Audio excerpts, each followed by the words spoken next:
साक्षात भगवान शंकर थे। जब आपकी कोई मदद करता है ना, ये ना सोचा करो कि फलाने व्यक्ति ने आपकी मदद की, फलाने व्यक्ति ने आपकी हेल्प की।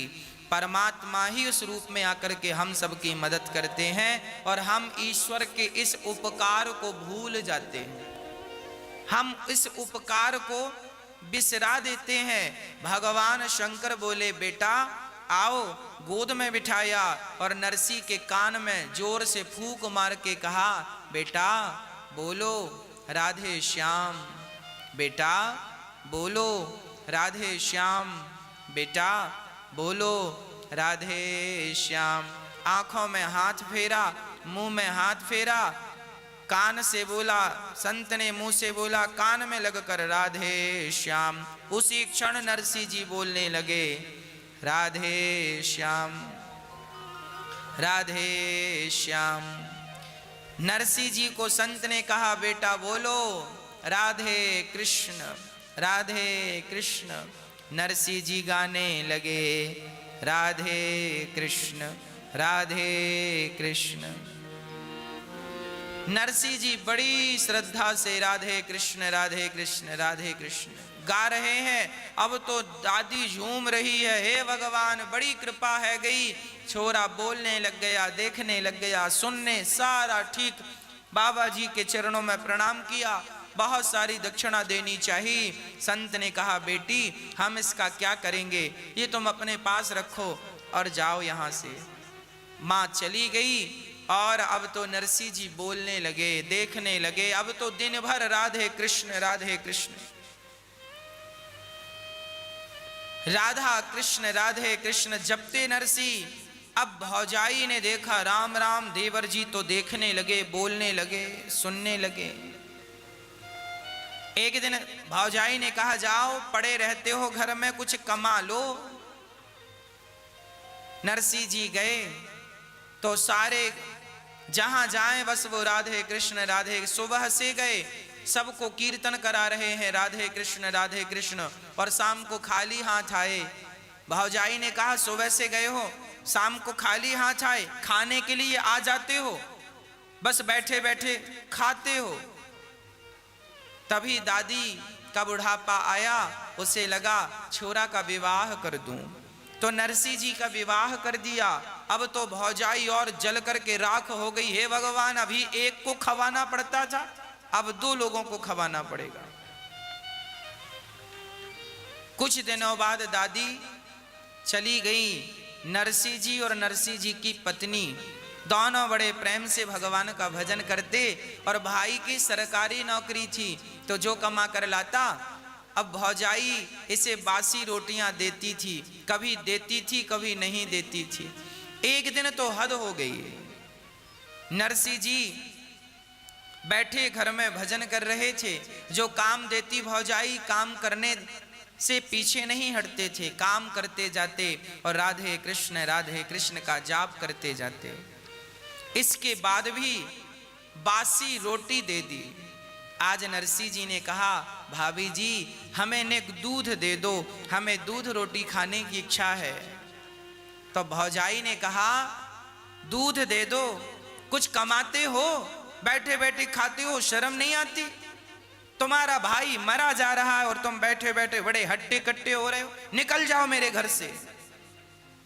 भौजाई ने जब ऐसा कहा, नरसी जी सचमुच घर से निकल गए। पास के जंगल में एक भगवान शंकर का मंदिर था, शिवलिंग बैठे हैं और कोई नहीं, शमशान चारों तरफ बिल्कुल सुनसान था। नरसी जी गए, चलते चलते थक गए, भगवान शंकर जी से लिपट कर नरसी जी रोने लगे और रोते रोते बस एक ही बात कहते हैं, हे भगवान शंकर मुझे राधे कृष्ण का दर्शन करा दो, हे भगवान शंकर मुझे राधा कृष्ण का दर्शन करा दो। शंकर जी प्रकट हो गए, बेटा बोल तुझे क्या चाहिए? तब नरसी जी ने कहा, नरसी जी शंकर जी को रिझाने लगे, मुझको और कछु ना चाहिए, बस राधा कृष्ण मिले दे, मुझको और कछु ना चाहिए, बस राधा कृष्ण मिले दे। मैं तो शिव ही शिव को ध्याऊं और भांग धतूरा चढ़ाऊं, मैं तो शिव ही शिव को ध्याऊं, चावल चंदन चढ़ाऊं, मैं तो शिव ही शिव को ध्याऊं, चावल चंदन चढ़ाऊं, मैं तो शिव ही शिव को ध्याऊं, चावल चंदन चढ़ाऊं। शंकर जी प्रकट हो गए, बेटा बोल क्या चाहिए। आज 7 दिन से ना तूने भोजन किया है ना जल ग्रहण किया है, बस मेरे शिवलिंग से लिपट कर रो रहा है। मैं तेरी इस अखंड भक्ति से प्रसन्न हुआ हूँ, बोल तुझे क्या चाहिए। तो नरसिंह जी ने कहा, हे भोलेनाथ, यदि आप मेरी भक्ति से प्रसन्न हो तो एक वरदान दे दो। क्या? मुझको और कछु ना चाहिए, मुझको और कछु ना चाहिए, बस राधा कृष्ण मिले दे, मुझको और कछु ना चाहिए, बस राधा कृष्ण मिले दे, मुझको और कछु ना चाहिए, बस राधा कृष्ण मिले दे, मुझको और कछु ना चाहिए, बस राधा कृष्ण मिले दे। नरसिंह जी ने कहा, हे भगवान शंकर, यदि आप मुझ पर प्रसन्न हैं तो मुझको और कछु ना चाहिए, बस राधा कृष्ण मिले दे। हमें और कुछ नहीं चाहिए, आप देना चाहते हैं तो एक वरदान दो, हमें राधे कृष्ण का, भगवान श्री कृष्ण का और श्री राधा रानी का दर्शन हो जाए, बस हमें ये चाहिए। देखिए यहां से एक शिक्षा प्राप्त कीजिए, यदि भगवान श्री कृष्ण के आप भक्त हैं और शंकर जी का मंदिर आ जाए तो शंकर जी को देख करके मुंह मत घुमा लीजिएगा कि हम तो कृष्ण के भक्त हैं और शंकर जी के मंदिर में कैसे जाएं, अपराध हो जाएगा यदि आप ऐसा करेंगे तो। शंकर जी के मंदिर में जाकर प्रणाम करो और शंकर जी से कहो, हे प्रभु, आपके दर्शन का यदि आप फल देना चाहते हैं तो बस इतना फल दीजिए कि आपके दर्शन मात्र से मुझे राधा कृष्ण का दर्शन हो जाए, उनके चरणों में प्रीति हो जाए। आप यदि शंकर जी के भक्त हैं और आप राधा कृष्ण के मंदिर में जाएं तो आप यही कहें, हे श्याम सुंदर, हमारे शंकर जी के चरणों में हमारा मन लग जाए, हमें उनका दर्शन हो जाए, मुझको और कछु ना चाहिए, बस राधा कृष्ण मिले दे। सुंदर भगवान शंकर बोले, नरसिंह, भगवान कृष्ण का दर्शन वैसे जल्दी से होता नहीं है, पर मैं तुम्हारी सेवा से प्रसन्न हूं, चलो मैं तुम्हें दर्शन कराता हूं। अब नरसिंह जी को लेकर भगवान शंकर गौलोक धाम चले गए। जब गए तो वहां श्याम सुंदर राधा जी के साथ नृत्य कर रहे थे, रास चल रहा था। नरसिंह जी और शंकर जी को देखकर भगवान कृष्ण बोले, हे भोलेनाथ, आप आए हैं, पर ये सांसारिक जीव यहाँ क्यों आया है, शरीर के साथ यहाँ इसे क्यों लाए हैं।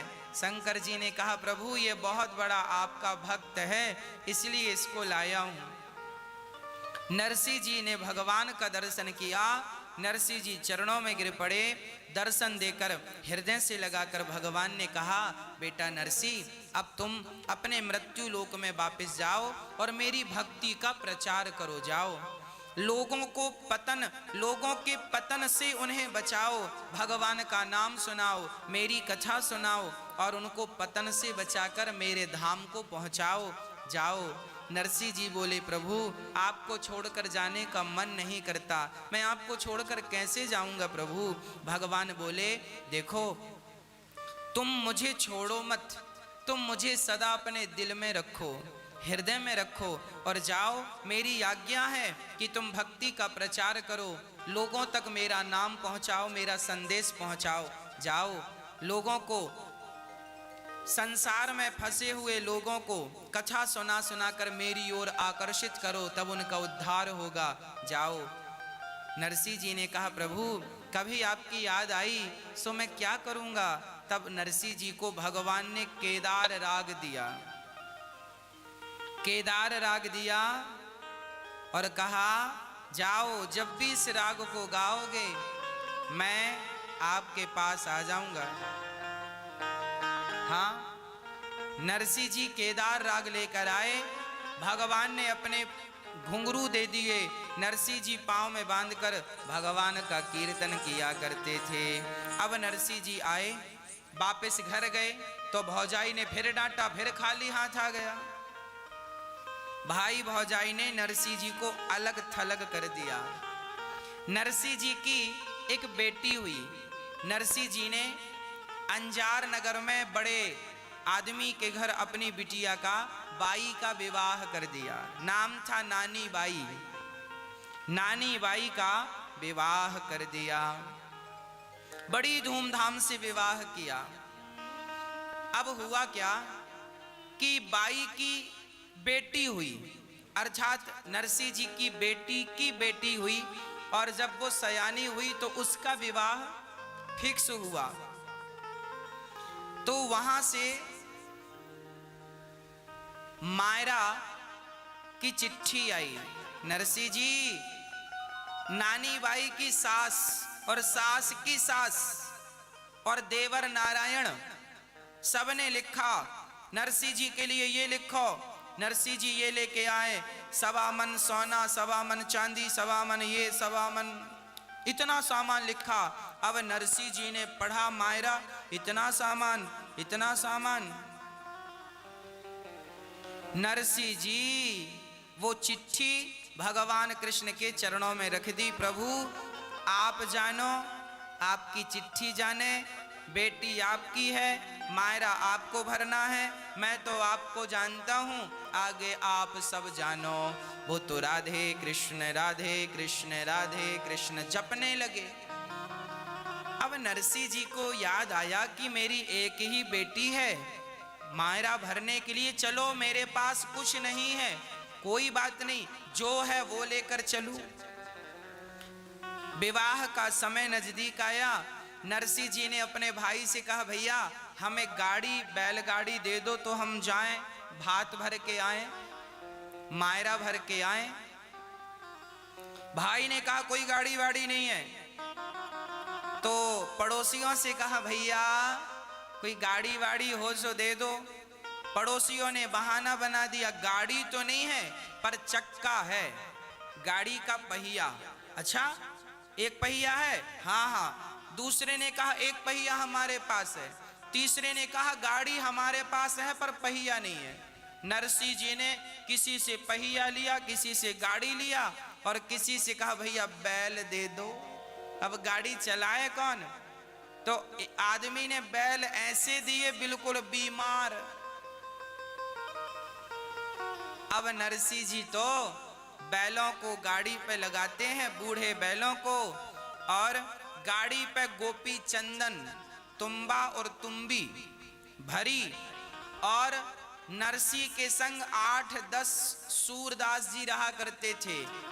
उनको लगता था नरसिंह के साथ रहेंगे बढ़िया चक्क खाने को मिलेगा, तो नरसिंह के पास वो खाने के लिए पड़े रहते थे। नरसिंह जी भजन करते थे तो कोई भी चढ़ावा दे देते था, उनके खाने का जुगाड़ हो जाता था।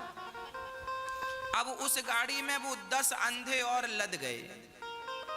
एक तो गाड़ी टूटी, ऊपर से बैल बुढ़े, ऊपर से 10 और 11वें नरसिंह। अब गाड़ी चली। अब गांव के लोग बड़े हंस रहे हैं, लो मायरा भरने जा रहे हैं। और मायरा में भरोगे क्या? गोपी चंदन लेके जा रहे हैं। वही साधु के पास क्या है, चंदन ले गए, तुम्बा तुम्बी ले गए और चले।